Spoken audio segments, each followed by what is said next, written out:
इसका अगला पार्ट है राइट, तो वो है सोलेनॉइड राइट, सोलेनॉइड। अब हमें ये समझना पड़ेगा सबसे पहले कि भाई ये सोलेनॉइड होता क्या है। तो देखो कॉम्प्लिकेट नहीं करेंगे technically, it's very simple. Spring हमने देखी है, बोले हाँ सर देखिए, तो आप ऐसे समझ लो कि हम एक स्प्रिंग लेते हैं ठीक है, और उसे प्लॉट करते हैं ऐसा कुछ। बेटा इसी कॉइल को हम क्या कह देते हैं, सोलेनॉइड कह देते हैं। अंडरस्टूड। इस सोलेनॉइड की अगर बात करते हैं तो बेटा इस सोलेनॉइड की कुछ लेंथ होगी, इस लेंथ को हम कितना मान लेते हैं, एल। ठीक, यहाँ लिख देते हैं कि जो लेंथ ऑफ द सोलेनॉइड है ये कितनी है, एल। इस सोलेनॉइड में बेटा जो करंट फ्लो कर रहा होगा वो करंट कितना फ्लो कर रहा है, आई फ्लो कर रहा है। बोले ठीक है सर। अगर मैं डायरेक्शन सेंस की बात करूं तो आप थोड़ा ध्यान से देखोगे तो हर वायर में करंट ऊपर की तरफ अंदर जा रही होगी, करेक्ट, और नीचे से कहाँ आ रही होगी, बाहर। तो नीचे से ये डायरेक्शन कुछ ऐसे आएगा। ठीक है, मैं क्या कर दे रहा हूं बेटा, नीचे वाले को डबल एरो से शो कर देता हूं। उससे तुम्हें ये जो कंफ्यूजन नहीं होता 3D में कई बार कि कौन सा अंदर जा रहा है कौन सा, वो क्लियर हो जाएगा। डबल एरो मतलब जो अंदर जा रहा है, जो बाहर आ रहा है। सिंगल एरो मतलब जो अंदर जा रहा है। ठीक है, तो सिंगल एरो अंदर, डबल एरो बाहर। तो ये इस तरीके से अपना करंट फ्लो कर रहा है। ठीक है, मैं एक बार फिर बता रहा हूं, जो सिंगल एरो है वो करंट देखो यहां से अंदर गया फिर बाहर आया, फिर गया फिर बाहर आया, फिर ऊपर से अंदर गया फिर नीचे से बाहर आया। तो ये सारा का सारा करंट कहां आ रहा है, बाहर, और ये सारा का सारा करंट कहां जा रहा है, अंदर। इतनी बात समझ आती है, बोले ठीक है। अब यहां हमें मैग्नेटिक फील्ड की बात करनी थी, तो मैग्नेटिक फील्ड के लिए बात करने के लिए हमने कहा कि क्यों ना इसको थोड़ा सा अलग तरीके से परसीव करें। तो वो अलग तरीके से परसीव करने के लिए बेटा हम लोग फिर से क्या कर सकते हैं, इसका क्रॉस सेक्शन बना लेते हैं ऐसा कुछ। ये कुछ इस तरीके से चलेगा। यहां पर अगर अपन बात करते हैं तो ये हमें कैसा दिखाई देगा, ये हमें बेटा सारा करंट अंदर जा रहा है, अंदर जा रहा है तो हम किससे रिप्रेजेंट कर देंगे, क्रॉस से। और सारा करंट जो बाहर आ रहा है उसको किससे रिप्रेजेंट कर देंगे, डॉट से। करंट की बात कर रहा हूं मैं, ठीक है, करंट की। तो ये अभी जो हमने पिछला क्वेश्चन देखा था या जो प्लेट का एग्जांपल देखा था, क्या मोर और लेस वैसा ही नहीं है। अगर यहां पर भी मैं बात करता हूं तो जो करंट पर यूनिट विड्थ होगा या टोटल जो भी जा रहा होगा वो हम यहां पे लिख सकते हैं। कैसे लिख सकते हैं बताइए, समझाता हूं। आप क्या करो, एक टर्म डिफाइन कर लो, एन। एन को आप लिखो number of turns per unit width, आप इतना लिख दो। यानी कि इसे हम लिख सकते हैं कैपिटल एन डिवाइडेड बाय कितना, एल। भाई टोटल नंबर ऑफ टर्न्स क्या मान लिए, कैपिटल एन। कैपिटल एन का मतलब यहां पे क्या है, टोटल नंबर ऑफ टर्न्स।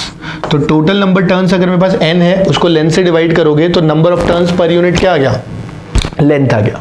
ठीक है, अच्छा ये विड्थ लिख दिया क्या अपन, इसको अपन लेंथ लिख देते हैं। ठीक है, कोई दिक्कत नहीं है। वैसे विड्थ भी मतलब गलत टर्म नहीं है, but still more specifically it should be what, length. तो number of turns per unit length define कर दिया।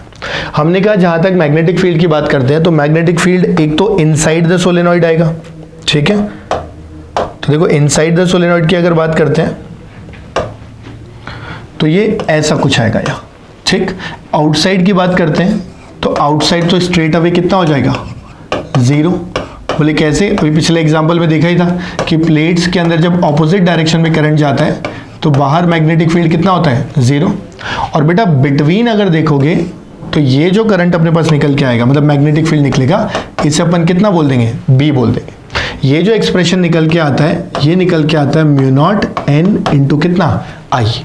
जहां पे बेटा स्मॉल एन का मतलब अपन क्या लिखते हैं, total number of turns per unit length into कितना, आई। इतनी बात समझ आती है। अगर थोड़ा ध्यान से देखोगे, एक टर्न का करंट कितना है, आई, तो टोटल टर्न्स अगर एन है तो क्या वो टोटल करंट बन गया। मतलब यहां ये जो एन आई है ये टोटल करंट है, और ये जो लेंथ है वो एक तरीके से विड्थ का ही तो काम कर रही है। तो ये जो एन आई अपॉन एल है, टोटल करंट अपॉन लेंथ, ये एक तरीके से करंट पर यूनिट विड्थ ही होगा, लैम्डा। और एक्सप्रेशन क्या बन गया, म्यू नॉट लैम्डा। ये हमने लास्ट एग्जांपल में देखा भी था कि प्लेट्स के बीच में फील्ड कितना आता है, म्यू नॉट लैम्डा। उसी के एनालॉजी से हम डायरेक्टली बोल सकते हैं mu naught N I by L, या सबसे सिंपल फॉर्म में हम बोल सकते हैं mu naught N I. So this is how you will define the magnetic field in the solenoid. ठीक है, तो यहां हमको देखो कुछ कुछ पॉइंट्स और भी थोड़े से ध्यान रखने हैं, अच्छे समझना मेरी बात को, कि यहां पर मैं जो मैग्नेटिक फील्ड की बात करने जा रहा हूं वो मैग्नेटिक फील्ड बेटा हमने जो लिखा है ना, वो लिखा है एक तो लॉन्ग सोलेनॉइड के लिए, लॉन्ग सोलेनॉइड के लिए, और वो भी कहां पे लिखा है बेटा, इनसाइड। तो जो इनसाइड में भी कहाँ पर, सेंटर पे, तो यहाँ जो सेंटर पे मैग्नेटिक फील्ड है that is mu not into n I, समझ गए, सेंटर पे। अगर कोई बोलता है एजेस पे कितना होगा, तो जैसे इनफाइनाइटली लॉन्ग का पता है अपने को, सेमी इनफाइनाइट का जनरली उसका आधा हो जाता है, चाहे आप वायर ले लो चाहे लूप ले लो, बिल्कुल ऐसे ही बेटा अगर एजेस पे बात करोगे तो ये कितना निकल के आ जाएगा, mu naught N I divided by 2। वो ये वाली एज भी हो सकती है, ये वाली एज भी हो सकती है, समझ गए। तो अगर एक अपने पास सोलेनॉइड है जिसमें number of turns per unit length small N है, ठीक है, तो उसका magnetic field inside the solenoid at the centre will be mu naught N I, at the edges will be mu naught N I by 2, where small N can always be written as total number of turns divided by total length. Outside the solenoid क्या हो जाएगा, 0 हो जाएगा, straight forward. बात समझ आती है। Long solenoid अगर बोलता है तो फील्ड यूनिफॉर्म ही माना जाएगा। एजेस तो तभी बोलेंगे जब सिग्निफिकेंटली लॉन्ग हो, बट स्टिल इनफाइनाइटली लॉन्ग ना हो, राइट। तो आई थिंक बेटा ये पार्ट एकदम क्लियर हो गया होगा आपको, है ना, कि सोलेनॉइड का फील्ड कैसे लिखना है। एक बार इसको अच्छे से समझ लो, राइट, और एक बार है ना थोड़ा एब्जॉर्ब करो, नोट डाउन करो, एकदम क्लियर होगा तो फिर अगले पार्ट में पढ़ना, ठीक है। तो बेटा जहां तक टोरॉइड की बात करते हैं ना, you can call it as an endless solenoid, ठीक है। ये जो टोरॉइड है इसी को हम लोग क्या कहते हैं, एंडलेस सोलेनॉइड। आई होप देखो बेटा इस कीवर्ड से आपको काफी कुछ क्लियर हो जाएगा। व्हेन आई से एंडलेस सोलेनॉइड मतलब ऐसा सोलेनॉइड जिसका कोई एंड नहीं हो, तो हम क्या करते हैं, एक सोलेनॉइड को लेते हैं, राइट, और उसके दोनों एंड्स को एक दूसरे से क्या करते हैं, कनेक्ट कर देते हैं। So what all shape we get that is called a toroid, ठीक है। देखो हम बना के देखते हैं। So basically a toroid is something like this. हम सबसे पहले क्या करते हैं बेटा, 2 सर्कल्स बना लेते हैं, है ना। So let's just draw 2 circles, एक इस शेप का, एक इस शेप का, इस तरीके से, ठीक है। अब इसके बीच में बेटा हम लोग सोलेनॉइड बनाते हैं। तो जब हम सोलेनॉइड की बात करते हैं तो ये कुछ इस तरह का स्ट्रक्चर होता है, समझे बात को। बेसिकली एक सोलेनॉइड ही है, बस के दोनों एंड्स को हमने क्या कर रखा है, मर्ज कर रखा है, समथिंग लाइक दिस। इसे कहते हैं टोरॉइड। और अब हमें इसकी वजह से मैग्नेटिक फील्ड निकालना, which is very very simple, है ना। देखो आराम से समझते हैं। तो जहां तक मैग्नेटिक फील्ड की बात करते हैं, सबसे पहले हम करंट की बात कर लेते हैं। तो लेट्स कॉल कि इसके अंदर कितना करंट फ्लो कर रहा होगा, कुछ आई करंट फ्लो कर रहा होगा। इसके बाद बेटा हमें क्या करना पड़ेगा ना, कुछ पॉइंट्स आइडेंटिफाई करने पड़ेंगे। तो हम कह देते हैं कि ठीक है, सेंटर से ये तो इसकी पेरीफेरी हो गई, ये आउटर वाली पेरीफेरी हो गई, ठीक। इसके अलावा कोई जनरल पॉइंट ले लेते हैं जहां पे हमें मैग्नेटिक फील्ड चाहिए। बोले ठीक है सर। यहां पर बेटा अब ना थोड़ा ध्यान से सुनना प्लीज, ट्राई एंड अंडरस्टैंड। ये वाला जो पॉइंट है, ये वाला, इसको हम कह देते हैं R1। R1 मतलब inner radius of the toroid. Because देखो टोरॉइड का इनर रेडियस अलग आएगा और आउटर रेडियस अलग आएगा। तो inner radius is R1, correct. Outer radius की बात करते हैं, let's call it as what, R2। और ये पर्टिकुलर पॉइंट है जहां पर हमें क्या निकालना था, मैग्नेटिक फील्ड निकालना था, मैग्नेटिक फील्ड। बोले ठीक है सर। हमें पता है कि ये सोलेनॉइड से बना है और हमें ये भी पता है कि सोलेनॉइड का मैग्नेटिक फील्ड क्या है। सोलेनॉइड का मैग्नेटिक फील्ड होता है बेटा inside, right, when we talk about the long length solenoid, that is mu naught N I, correct. मैं लिखता हूं यहां पे, देखो तो यहां जो मैग्नेटिक फील्ड आएगा, राइट, इनसाइड पॉइंट पे, कौन से पॉइंट पे, यहां पर। इस पॉइंट को हम चाहें तो 1 कॉल कर देते हैं। So let's call it as 1। B1 की अगर बात करते हैं that is mu not small n into I. अभी भी वही एक्सप्रेशन है, सेम डिट्टो, कोई चेंज नहीं है। The only thing is we can rewrite it as mu naught, तो म्यू नॉट ही रहेगा। स्मॉल एन का मतलब क्या होता था, याद करो, number of turns per unit length, right, total number of turns per unit length. तो टोटल नंबर ऑफ टर्न्स कितना आ जाएगा, बोले सर एन आएगा, कैपिटल एन। मैंने कहा करेक्ट। एंड बेटा जहां तक लेंथ की बात करते हैं ना, लेंथ अब की बार क्या हो जाएगी, इसका पूरा का पूरा periphery, which is what, 2 pi R, perimeter जिसे कहते हैं। तो 2 पाई इंटू कितना, r। ये आ गया नंबर ऑफ टर्न्स पर लेंथ, और I एज इट इज। सो कोई डिफरेंस ही नहीं है, सोलेनॉइड वाला formula exactly. The only difference is number of turns per unit length में 2 पाई r डाल देंगे। बोले ठीक है सर, यहां तक क्लियर है। इसके अलावा एक चीज पे ध्यान देने वाली बात है, वो ध्यान देने वाली बात ये है कि बेटा यहाँ ये जो R हमने लिखा है, दिस स्मॉल r, आपके दिमाग में आ सकता है सर यहाँ तो इनर रेडियस अलग है, आउटर रेडियस अलग है, हम R के लिए क्या लिखेंगे। So you simply have to take the average of the two. यानी यहाँ पे स्मॉल r जो आएगा that should be equal to R1 plus R2 by 2, average radius.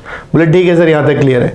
फिर आपके दिमाग में ये भी आ सकता है कि सर अगर इसी की जगह लेट्स से कुछ और पॉइंट्स होते हैं हमारे पास, है ना, लेट्स से कोई इस तरह से कोई पॉइंट यहां आ जाता या कोई पॉइंट यहां आ जाता तो क्या करते, मतलब जो सोलेनॉइड के बाहर है, राइट, सोलेनॉइड के बाहर, तो बेटा सोलेनॉइड के बाहर यहां भी मैग्नेटिक फील्ड क्या होगा, जीरो, और यहां पर भी मैग्नेटिक फील्ड क्या होगा, zero, again just like solenoid. तो सोलेनॉइड में हमने देखा था कि सोलेनॉइड के अंदर म्यू नॉट एन है, same as it is expression लिख दिया, एन की जगह कैपिटल एन बाई 2πr लिख दिया और आर की जगह एवरेज रेडियस लिख दिया। बोले ठीक है सर, एकदम बढ़िया। इसके बाद अगर यहां और यहां देखते हैं, मतलब जो सोलेनॉइड है अपना, उसके बाहर, चाहे अंदर की तरफ बाहर हो या बाहर की तरफ बाहर हो, समझिए मेरी बात को, इधर या इधर इस एम्प्टी स्पेस में, there it will be what, straight away zero. Understood? तो मेरे हिसाब से बेटा ये पार्ट समझ आ गया होगा। If it is perfectly clear तो अपनी नोट्स को अभी मैं एक्सप्रेशन लिख लो, राइट, और फिर आगे बढ़ते हैं, ठीक है। तो मैं अब वीडियो पॉज करके आप लोग इसको कॉपी कर लो, मैं आगे बढ़ रहा हूँ बेटा, ठीक। Let's start. देखो बेटा, अब हम बात करने जा रहे हैं एक इंपॉर्टेंट लॉ की। ऑल्दो हमने सारे एक्सप्रेशंस ऑलरेडी देख लिए हैं, हमने इस चैप्टर को पढ़ा ही ऐसे है। हमने जब स्टार्ट किया था तो पार्ट 1 लिया था और हमने कहा था कि हम जितनी भी करंट कॉन्फ़िगरेशन है सबकी वजह से मैग्नेटिक फील्ड एक साथ लिख देंगे, right, irrespective of the derivations, और वो हम कर चुके हैं अब तक, करेक्ट। अब हम सिर्फ एक लॉ की तरह इसको स्टडी करेंगे। So let's have a look at it. तो बेटा जहां तक हम बात करते हैं, ठीक है, दिस एम्पियर सर्किटल लॉ, तो ये जो एम्पियर सर्किटल लॉ है, this ampere circuital law basically देखो ये क्या स्टेट करता है, ये हमें इतना स्टेट करता है कि it states that the line integral of magnetic field. अब यहाँ पे कुछ कुछ कीवर्ड्स है जिस पे ध्यान देना है। Line integral of magnetic field, बहुत बार बच्चे इसको मैग्नेटिक फील्ड से कंफ्यूज कर लेते हैं, which is not the same. Magnetic field मतलब बी, लाइन इंटीग्रल का मतलब होता है, मैं यहाँ लिखते जाता हूं, इंटीग्रल फर्स्ट ऑफ ऑल, क्योंकि वर्ड यूज हो रहा है, और बेटा लाइन इंटीग्रल कह रहा है, इसलिए हम लेंथ के रेस्पेक्ट में क्या कर रहे हैं, इंटीग्रेट कर रहे हैं। मतलब हम लोग इंटीग्रेट तो कर रहे हैं लेकिन किसके रेस्पेक्ट में, लेंथ के रेस्पेक्ट में, इसलिए इसे बोला line integral of magnetic field. फिर ये कह रहा है अराउंड अ क्लोज्ड लूप, तो क्लोज्ड लूप की बात कर रहा है, इसलिए यहां पे बेटा ये सिंबल लगाया जाता है। ये जो सिंबल हमने लगाया है, दिस इज स्पेसिफिकली किसके लिए, फॉर क्लोज्ड लूप, यानी हम जो एम्पियर सर्किटल लॉ की बात करने जा रहे हैं, that is specifically valid only for closed loops. बोले ठीक है सर, यहां तक बात समझ आई। आगे कह रहा है is equal to mu naught times the current enclosed by the loop, यानी कि अगर हम लोग बात करते हैं कितने टाइम्स, तो that will be equal to mu naught times the current enclosed by the loop. तो यहां पे जो बेटा आई की बात करने जा रहे हैं, दैट इज आई एनक्लोज्ड, इतना सफिशिएंट है, ठीक है, आई एनक्लोज्ड। मतलब ये हुआ है ना, आराम से समझना मेरी बात को, मतलब ये हुआ कि अगर हमारे पास है ना, अगर हमारे पास कोई भी एक आर्बिट शेप का कोई लूप है, कोई भी आर्बिट शेप का लूप है, और इस लूप से लेट से कुछ करंट फ्लो कर रहा है ना, कुछ करंट पास कर रहा है इस तरीके से, कुछ करंट अंदर भी जा सकता है, कुछ करंट बाहर भी जा सकता है। तो ये लॉ कहता है कि अगर लेट से अंदर वाला current I1, this is I2, this is I3, ऐसा कुछ दे रखा है, तो ये जो लूप हमने बनाया है, देखो ये लूप है 2D, not a free space, not a close volume, it's a loop, और किसी भी आर्बिट शेप का हो सकता है। तो इस लूप से जितना भी मैग्नेटिक फील्ड जाएगा, उसका लूप के अराउंड जो लाइन इंटीग्रल आएगा, that is integral B dot dl, बेटा वो इस लूप से पास करने वाले करंट के म्यू नॉट टाइम्स के बराबर होगा। यानी मैं इस लूप के लिए लिख सकता हूं बहुत ही इजीली कि इंटीग्रल B डॉट dl, देखो ये हमेशा लगाना है symbol for close loop, and this will be equal to mu naught, यहां अंदर जब देखेंगे तो बेटा कितना आएगा, I1 प्लस I2, ठीक है। हमें I3 को कंसीडर नहीं करना है, क्योंकि हमें सिर्फ वो करंट लेने हैं जो लूप के अंदर से पास हो रहे हैं। बोले ठीक है सर, थोड़ा थोड़ा समझ आ गया। एक बार मैं इसको समराइज कर देता हूं। Basically ampere circuital law states that if you have a close loop, अगर हमारे पास कोई क्लोज लूप है तो उसके जो पास होने वाला करंट है उसकी वजह से मैग्नेटिक फील्ड आएगा।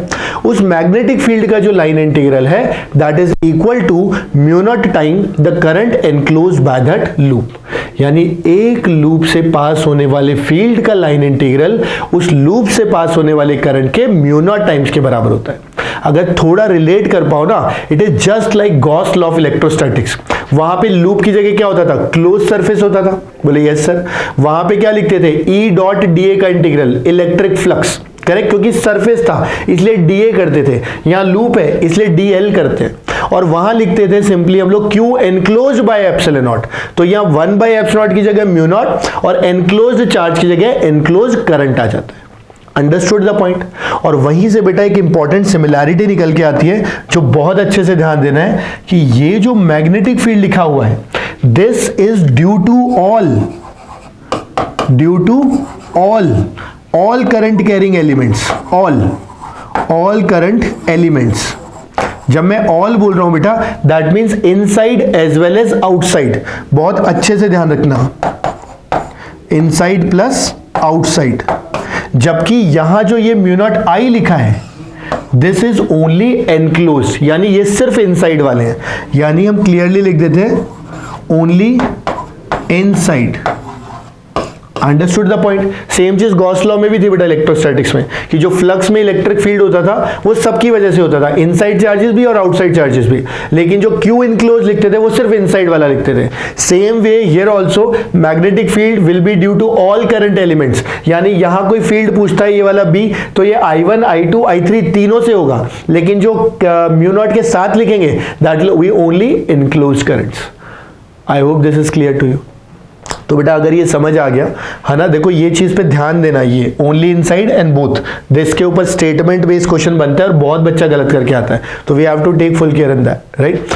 और इसके अलावा आई थिंक इसमें कोई रॉकेट साइंस है नहीं, तो आप आराम से वीडियो पॉज करके समझ लो and then will move ahead. मैं आगे बढ़ता हूँ इसके एक बेसिक एग्जाम्पल के साथ, ठीक है। वो एग्जाम्पल आप खुद से ट्राई करना, मुझे नहीं लगता कोई चैलेंज आएगा, फिर भी लगेगा तो you can have the solution, right. Okay, मैं आगे बढ़ता हूँ बेटा। देखो example is very very simple, है ना। हमारे पास लेट से एक करंट कैरिंग वायर है ना, यहाँ पे बनाते हैं, लेट से this is a current carrying wire, यहाँ पे करंट फ्लो करा देते हैं कि भाई यहाँ पे आई करंट फ्लो कर रहा है, बोले ठीक है सर। उसके बाद हमने क्या किया, 2 लूप्स लिए, ठीक। एक हमने लूप ले लिया कुछ इस तरह का, और लेट से एक और बड़ा लूप ले लिया इस तरह का, ठीक। यहाँ पे हमने कह दिया कि भाई इसका रेडियस जो है वो r है और इसका जो रेडियस है वो 2r है, ठीक है। और हमें ये बोला गया है, ये इनफाइनाइटली लॉन्ग है करंट कैरिंग वायर, ठीक है। हमें ये बोला गया है कि जो गिवन रेशियोज है ना वो बताने हैं। कौन कौन से रेशियोज? पार्ट 1 में हमें बताना है magnetic field of 1 at magnetic field at 2। अब ये 1 2 का क्या मतलब है? 1 मतलब ये वाला पॉइंट और 2 मतलब इस वाले लूप पे कोई पॉइंट, ठीक है। यानी कि infinitely long current carrying wire की वजह से r डिस्टेंस पे यानी फर्स्ट पॉइंट पे, 2r डिस्टेंस पे यानी सेकंड पॉइंट पे, इन दोनों पे मैग्नेटिक फील्ड का रेशियो बताना है। और सेकंड पार्ट में हमें ये बताना है कि इन्हीं दोनों लूप्स के करस्पॉन्डिंग जो ये लाइन इंटीग्रल आएगा, यानी line integral for loop 1 and line integral for loop 2, हमें इसका भी रेशियो बताना है।